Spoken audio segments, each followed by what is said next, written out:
Todos conocemos al menos una historia del celebrado autor Hans Christian Andersen. Obras como El soldadito de plomo, La princesa y el guisante, o que debemos decir La princesa y el chicharito, acá en México, La sirenita, El patito feo, han pasado ya a la historia y forman parte de ese imaginario colectivo de la humanidad entera. Pero en este Nuevo México, un escritor ha decidido tomar estos cuentos y otorgarles un giro ambicioso, una nueva perspectiva para las nuevas audiencias mexicanas. Porque finalmente, todo en este mundo debe renovarse. Incluso los cuentos para niños, que ahora enfrentan audiencias más exigentes y que no se conforman con las mismas historias de antaño. El Nuevo México nos presenta numerosas oportunidades para explotar los límites de la creatividad literaria. La sociedad contemporánea, y con mayor razón los jóvenes y los niños, exigen a los escritores nuevas historias con un nuevo lenguaje que se adapten a una mentalidad moderna. Así que los escritores deben actuar como alquimistas de las letras, mezclar historias, jugar con el lenguaje y crear como resultado obras fantásticas para este Nuevo México. ¿Qué fue primero, Toño? Uh-huh. ¿Pensaste en escribir algo para gente cercana a ti? ¿Qué te llevó a soltar la pluma y ensayarte en esto? Bueno, antes que nada, bienvenidos. Aquí está tu casa, Gabriel. Gracias, Toño. Pues no, fíjate que todo fue una serie de descubrimientos, ¿no? Como bien dices, soy ingeniero, pero pues por las razones por las que todo el mundo estudia, ¿no? De pronto dices, pues algo tengo que hacer. En aquel entonces no tenía yo ninguna vocación literaria, la verdad. Pero es cierto que a mitad de la carrera más o menos descubrí al lado de mi hermano que podíamos escribir, ¿no? Y lo incluyo a él porque empezamos haciendo teatro juntos. Ajá, empezamos haciendo teatro, nos gustó mucho la experiencia, montábamos nuestras propias obras de teatro, nos iba terriblemente mal económicamente, como suele ser el teatro. Como debe de ser. Exacto, cuando hace las cosas por cariño. Pero fíjate que así fui como fui acotando, ¿no? La naturaleza de mi escritura. Después empecé ya a hacer yo novela por mí mismo. Y después caí en las letras para niños y jóvenes, casi accidental. O sea, entré a un concurso de novela infantil. Quedé en un tercer lugar y fue así también como... Tú mismo no te la creías, ¿no? Como un gran descubrimiento, sí, porque yo tenía muy poco acercamiento con las letras para niños, ¿no? Escribí muy de oído, por así decirlo, instintivamente, pero me encantó tanto la experiencia que me quedé. Finalmente la literatura, la buena literatura, pues no tiene, digamos, no tiene apellidos, ¿no? La buena literatura es aquella que logra conectar con su receptor. Y releyendo los cuentos del clásico de La Sirenita y en las rocas de Copenhague, se dio cuenta que la penetración de las historias de Andersen, pues no solo era intemporal, ¿no? Sino que hacía unos planteamientos verdaderamente que son un reto, ¿no? De Andersen también hablaban mucho de los clásicos de la literatura infantil, que en el fondo hay algo de crueldad, ¿será? Sí, completamente. De hecho, por eso me colgué de él, ¿no? Porque sí, hay cuentos ahí que admiten esta interpretación oscura, pero facilísima, ¿no? O sea, nada más por poner un ejemplo muy sencillo, El patito feo, ¿no? Que es un cuento súper clásico, todo el mundo lo conoce, ¿no?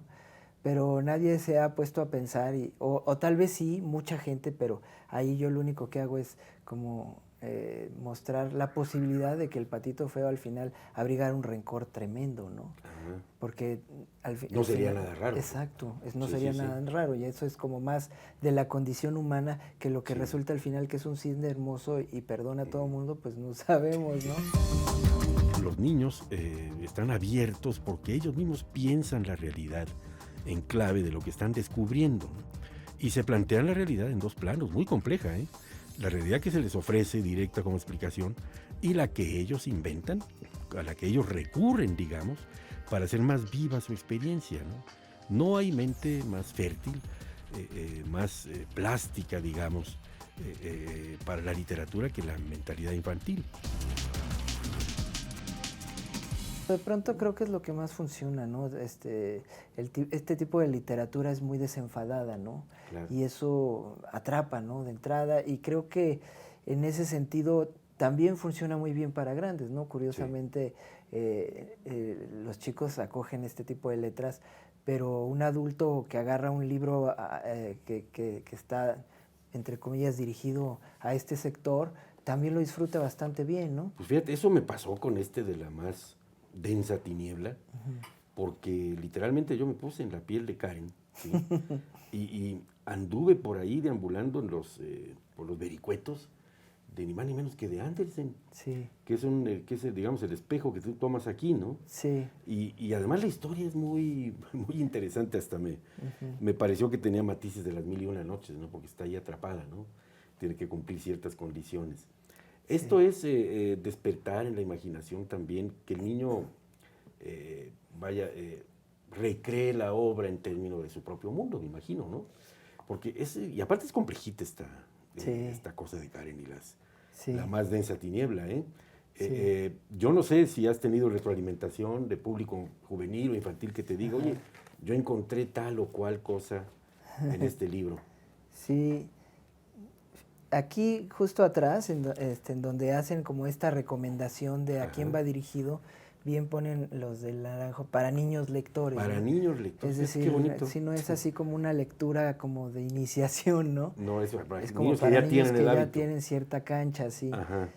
Y sí, es un guiño a este juego que te permite la literatura, ¿no? De la fantasía y el terror inofensivos, ¿no? Oh, porque si ya llegaste hasta el final, habrás podido notar que el señor Ander, que es muy evidente de quién se trata, inicia este tipo como de juego tenebroso con Karen, pero a la vez inofensivo, ¿no? Que es parte del homenaje, ¿no? Porque los cuentos ahí retratados, pues por supuesto, son los del maestro danés, pero yo creo que el clásico de clásicos, ¿no? Sí, de hecho, pues se le atribuye la paternidad de la literatura infantil, Así es. ¿no?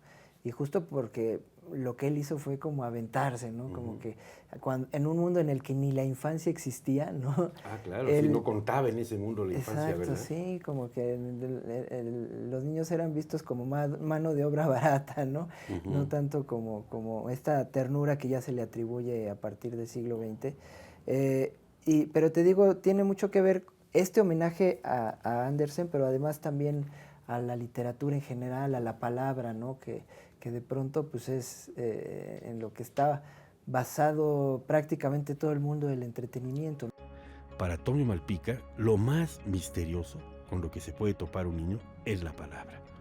Y en esa medida entrega a él en sus recreaciones literarias palabras arregladas en torno a una historia, de tal manera que los niños pueden descifrar misterios, pueden descifrar enigmas, pueden hallar tesoros, pueden hacer exploraciones imaginarias, pero siempre estarán inermes, por así decirlo, frente al poder que tiene la palabra, ¿no? Entonces, esto me llamó mucho la atención del enfoque que tiene Tonio, ¿no? Es decir, a un niño le puedes plantear tú aventuras, enigmas, viajes, etcétera, pero confróntalo con la palabra, ¿no?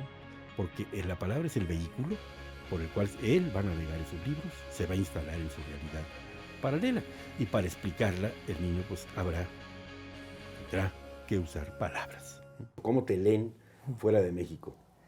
Afortunadamente bien, ¿eh? Estos, por ejemplo, se leen, el de la más densa tiniebla todavía no llega allende las fronteras porque, bueno, está recién salido del horno, pero los otros dos se leen bastante bien, fíjate, en el extranjero, claro, en los países de habla hispana. Sí. También son como historias, como muy clásicas en el sentido de que no son tan localistas, ¿no? Sí. Por ejemplo, La Armónica son dos historias contadas así, una primero y otra después, es un cuento corto, se puede decir. El primero ocurre en Inglaterra, pero se lee bastante bien porque es como una especie de leyenda, ¿no? Y el siguiente es un sitio atemporal, ¿no? El otro, el de los 1000 años de Pepe Corcueña, también podría estar ocurriendo en cualquier lugar del mundo, cierto. ¿no? Aparte le pones títulos así como muy... Los 1000 años de Pepe Corcueña, ¿no? Sí. Como una cosa Ese sí es de muy esos trascendental. Es de esos libros que hay que leer para entender el título, pero creo que cuando llegas a esa parte lo disfrutas bastante. Ajá. Sí. Sí, además, pues no importa que sean localistas, ¿no? Un libro cobra Claro. carácter universal precisamente cuando parte de lo local. Y De hecho, apela... curiosamente, mi libro más local es el que mejor se lee fuera de México. Es un libro que habla sobre una niña que vive en un basurero, de otra editorial, que vive en un basurero, ¿no? Aquí en la Ciudad de México, y tiene muchos localismos, ¿no? Sí, o sea, sí, la niña para todo dice que chafa y así, pero los niños de Colombia, de Argentina, lo han acogido bastante bien. Creo que una de las ventajas que tiene Malpica es que ha encontrado en esta nueva clave de reeditar, digamos, de reescribir cuentos para niños, pues también que tiene que comprometerse con un nuevo lenguaje, igual de penetrante, pero mucho más simple en su estructura. Toño, no sabes cómo te agradezco, verdaderamente el recorrido por tus obras es un recorrido por las aficiones de los niños, ¿no? Por la imaginación fecunda, Sí. por esto que hay que fomentar en ellos, ¿no? Nunca hay que perder ese mundo que elaboramos, ¿no? Más allá del que vivimos, ¿no? Eso es lo que yo creo que proporciona la felicidad, fíjate. Yo creo que un niño feliz, un niño navegante de fantasías, va a ser un adulto realizado y va a ser un hombre feliz. Yo creo que la gran contribución que hacen ustedes a esto no es solamente en términos culturales, literarios, sino que hasta mejoran la calidad de la sociedad. Yo me atrevo nada más a agregar, porque lo dijiste impecablemente, ¿no? Que es verdad que entre más fantasía leas, más se abre tu mente, ¿no? A nuevas perspectivas, a nuevas formas de ver el mundo.